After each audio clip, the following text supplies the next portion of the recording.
నమస్కారం ఫ్రెండ్స్. ఒక దేశానికి బంగారం లేకపోయినా, చమురు లేకపోయినా, సహజ వనరులు తక్కువైనా ఆ దేశం ప్రపంచ శక్తిగా ఎదగగలదా? చైనా చెప్తుంది అవునని. కానీ దానికి ఒక షరతు ఉంది. ఆ షరతే విద్య. చైనా ఒక నిజాన్ని చాలా ముందుగానే అర్థం చేసుకుంది. మన దేశానికి గొప్ప సంపద భూమి కాదు, మనుషుల మెదడు అని. అందుకే చైనా కేవలం పాఠశాలను నిర్మించలేదు, భవిష్యత్తును నిర్మించింది. ఫ్రెండ్స్, 1949 సంవత్సరంలో జడాంగ్ గవర్నమెంట్ ఏర్పడినప్పుడు చైనాలో చాలామందికి చదవడం కానీ, రాయడం కానీ కూడా తెలియదు. చాలా గ్రామాలలో పాఠశాలలు చాలా తక్కువ, ఉపాధ్యాయుల కొరత ఎక్కువగా ఉండేది. పేదరికం వల్ల పిల్లలు చదువులు మానేసేవారు, బాల కార్మికులు కూడా ఎక్కువగా ఉండేవారు. అలాంటి పరిస్థితుల్లో దేశ అభివృద్ధి అసాధ్యమని చైనా నాయకులకు తెలుసు. చైనా నాయకులు ముందుగానే ఈ సమస్యను పరిష్కరించాలని నిర్ణయించారు. అప్పుడు చైనా ప్రభుత్వం ఒక ఆలోచనను అమలు చేసింది.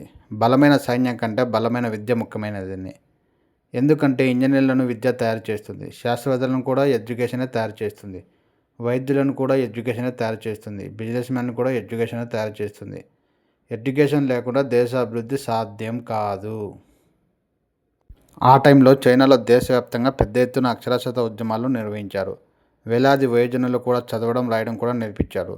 దాని రిజల్ట్ ఏమైందంటే ప్రభుత్వ పథకాలు ప్రజలకు అర్థమయ్యాయి, వ్యవసాయ పద్ధతులు మెరుగుపడ్డాయి, పరిశ్రమల్లో శిక్షణ ఇవ్వడం కూడా సులభమైంది.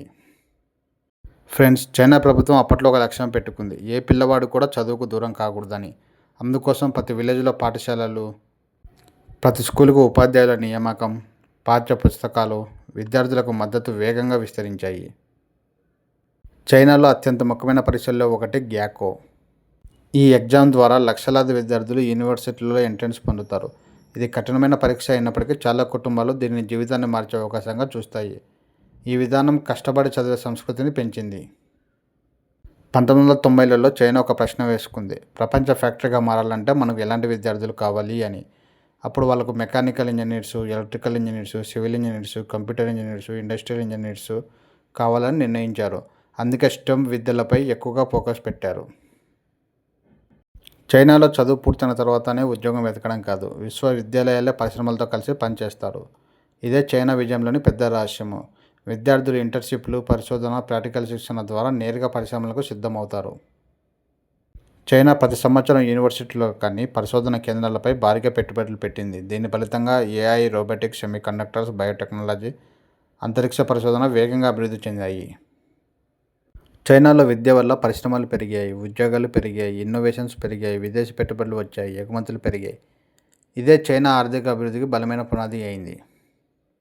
ఫ్రెండ్స్, ఈ వీడియోలో చూసిన చైనా కథ నుంచి మనం నేర్చుకోవాల్సిన విషయాలు ఏమిటంటే, జీవితాంతం నేర్చుకునే అలవాటును నేర్చుకోవాలి, స్కిల్స్ పైన ఎక్కువ దృష్టి పెట్టాలి, ప్రతిరోజు నేర్చుకోవాలి. రోజుకు 1 గంట చదివినా సరే 10 ఇయర్స్లో భారీగా మార్పు వస్తుంది. టెక్నాలజీని యాక్సెప్ట్ చేయాలి. ఏఐ కానీ, ఆటోమేషన్ కానీ, డిజిటల్ టూల్స్ కానీ ఉపయోగించాలి. లాంగ్ టర్మ్ లక్ష్యాలు కూడా పెట్టుకోండి. 10 నుంచి 20 సంవత్సరాల దృష్టితో పనిచేయండి. ఫ్రెండ్స్, చైనా ప్రపంచాన్ని మార్చే ముందు తన విద్యా వ్యవస్థను మార్చింది. మనం కూడా మన జీవితాన్ని మార్చాలంటే ముందుగా మనం నేర్చుకునే విధానాన్ని మార్చాలి. జ్ఞానం సంపాదించడం అనేది ఒక ఖర్చు కాదు, అది భవిష్యత్తులో అత్యధిక లాభం ఇచ్చే పెట్టుబడిని గుర్తించాలి. ఫ్రెండ్స్, ఈ వీడియో మీకు నచ్చితే లైక్ చేయండి, మా ఛానల్ను సబ్స్క్రైబ్ చేయండి.